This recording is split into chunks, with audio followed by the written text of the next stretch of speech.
Bonjour tout le monde, bonjour chers élèves. Aujourd'hui, je vais corriger donc un exercice pour les premières années bac sciences maths. Alors, euh, euh, donc l'exercice comme suit.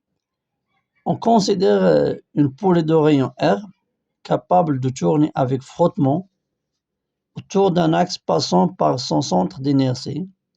Le moment de couple de frottement est MC. On roule sur la gauche de la poulie un fil inextensible de masse négligeable. On attache à l'extrémité libre du fil un corps S de masse M. Le corps est capable de glisser sur un plan incliné d'un angle alpha avec, bien par rapport à l'horizontale. Le plan est formé de deux parties de même longueur AB égale à BC égale à 0,5 m. La partie AP est lisse et frottement considéré comme négligeable. La partie BC est rigoureuse. On assimile les forces de frottement à une seule force d'intensité F. 1. Glissement sur AP. On lance du point A le corps S.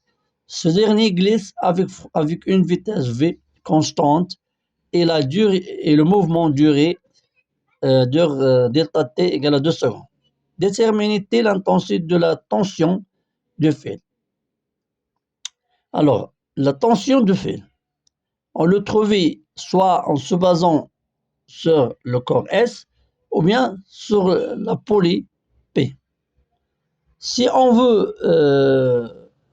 veut baser sur la poulie est soumise à le moment de frottement et un moment de moteur, d'accord, un moment de frottement et la tension du fil. Donc, le moment de frottement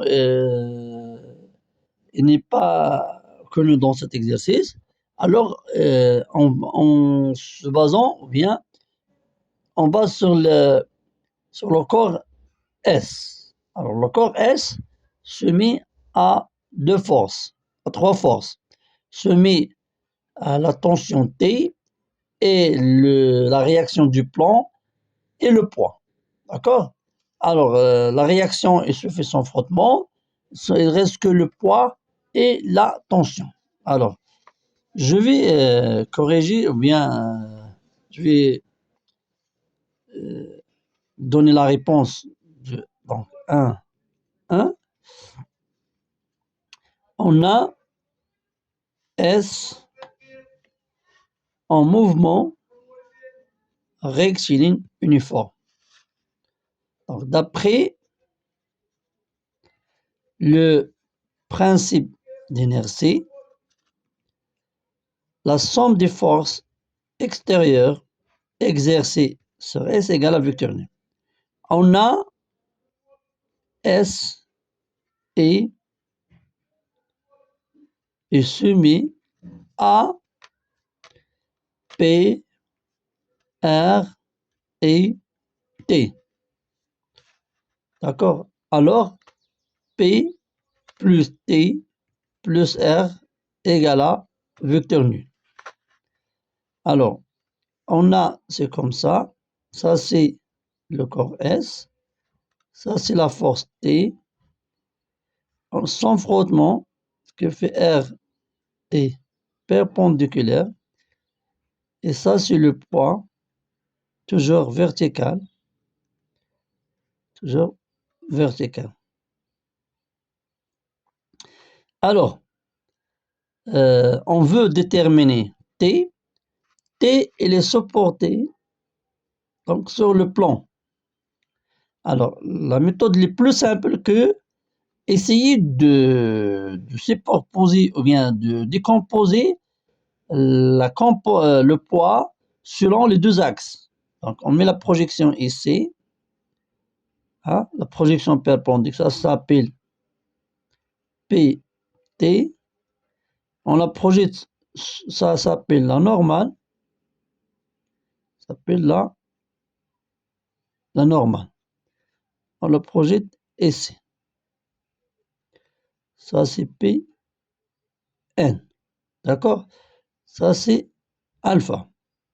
Alors, selon le plan, selon cet axe, on a PT vers le bas et T vers le haut. Et le corps en mouvement rectiligne forme. Alors, T égale à P égale à PT égale à M, G fois. PT, ça, c'est la même valeur de ça. Et ça, c'est l'opposé de alpha. Ça, c'est mathématique, c'est PT. Et ça, c'est l'opposé de alpha. Alors, l'opposé égale à mg fois sinus alpha. D'accord? Donc, on a trouvé un T. Alors, ça, c'est la question 1.1. La question 1.2. La question, calcule le moment MC, le moment de couple. Alors, on a P en rotation uniforme. Donc, la somme des moments de force égale à 0. D'accord? Alors, on a le polé, on a la polée soumise à R delta, son poids P de polée et le moment MC, le moment de frottement, et T'. D'accord? Et T'. Alors, ça c'est comme ça. Ça c'est T'. D'accord?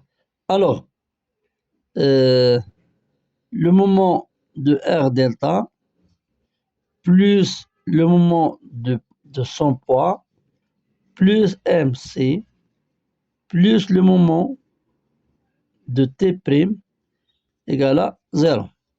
Alors, toujours le moment de R delta égale à 0.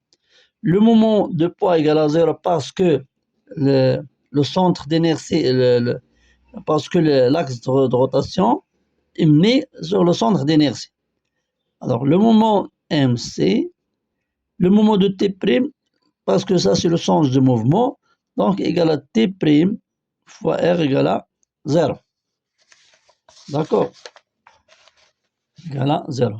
Alors, MC égale à moins T' fois R. Alors, le fil inextensible, ce qui fait T égale à, alors T égale à T'. Alors, égale à moins 1 M G R sinus alpha. D'accord? Ça c'est le moment de frottement. La question 1.2. Alors pour la question 1.3, la question 1.3. Alors la question 1.3 c'est quoi? C'est donner les caractéristiques du mouvement de la polée pendant ce glissement. Alors c'est quoi les caractéristiques? Les caractéristiques, c'est la fréquence et la période. D'accord? Alors, il faut déterminer la période T. Alors, on sait quoi pour le mouvement? On sait la distance AB, on sait la durée du mouvement delta T. Alors, on peut trouver la vitesse V. Mais est-ce qu'il y a une relation entre la vitesse et la période? Oui. Alors, on a, d'accord, on a quoi? On a V égale à AB sur delta T et V aussi égale à R fois oméga. Alors, T égale à 2P sur oméga. Alors, 2P. Donc, oméga égale à V sur R.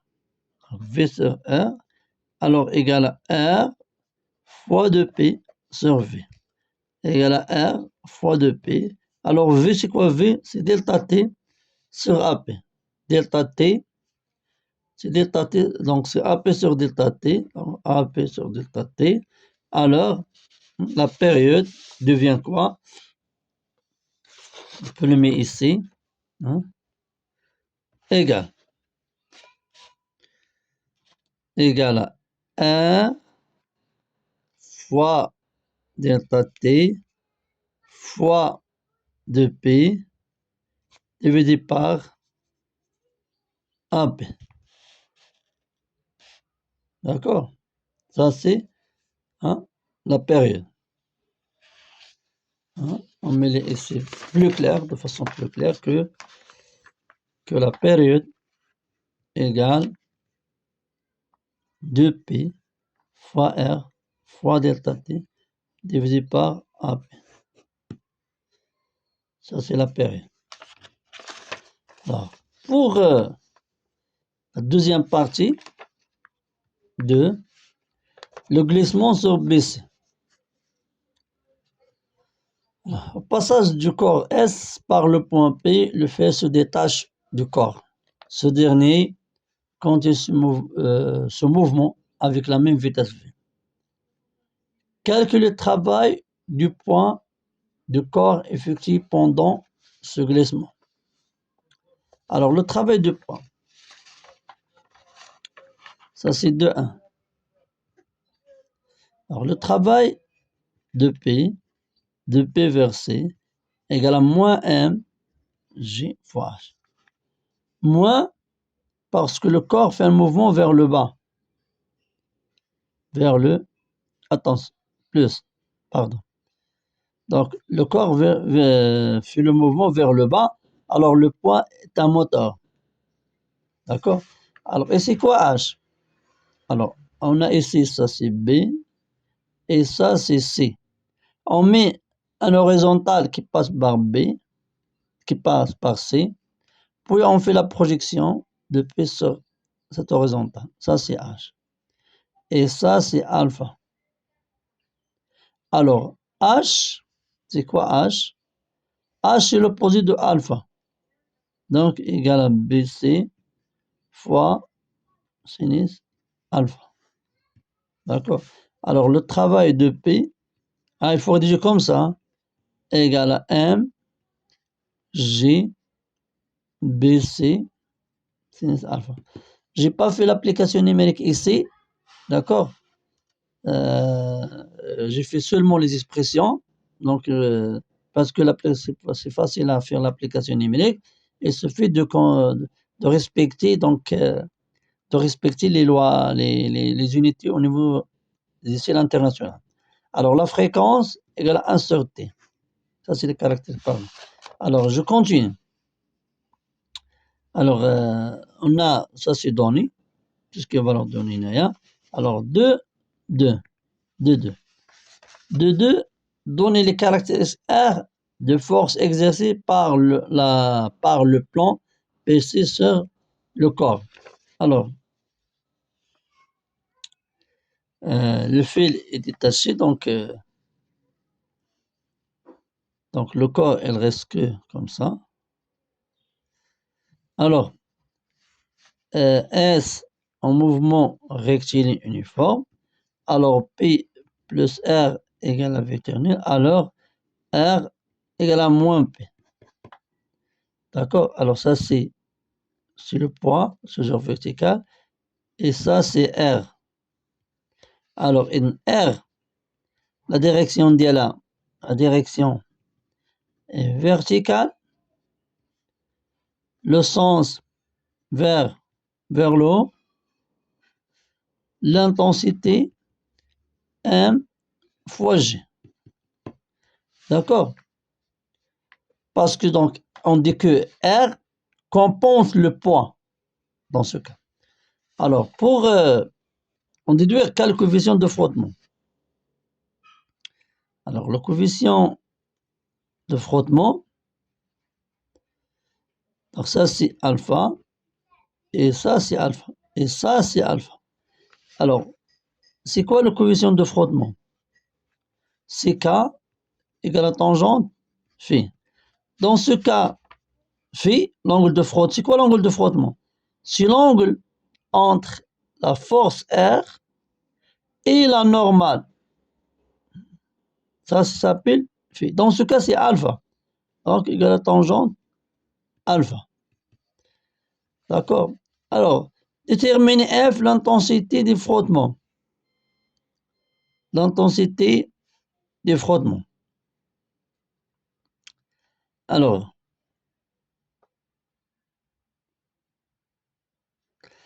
pour déterminer l'intensité du frottement, on peut faire la projection sur la normale, ici, comme ça. Ou bien, ici. C'est la même chose. Hein. Ça, la composante de frottement. Ça, c'est PT. Alors, le coefficient, le F égale à PT égale à mg sinus alpha. Alors, chers élèves, donc essayez-vous de refaire cet exercice. D'accord? Ça, c'est l'exercice. Hein? C'est vous de le refaire. Et voir la correction.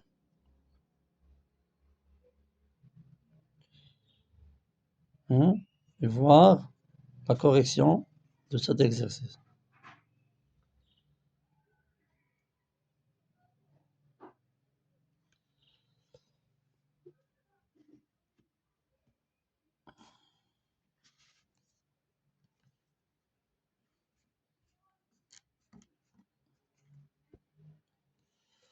D'accord? Ça, c'est l'exercice. Les questions.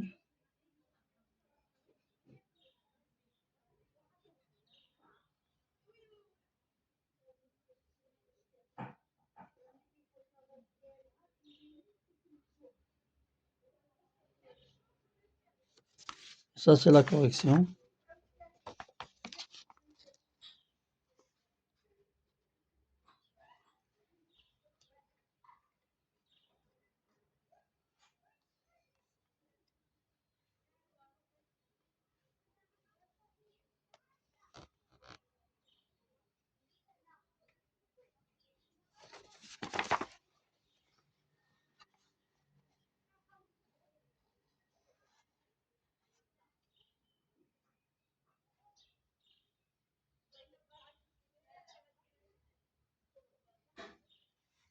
D'accord?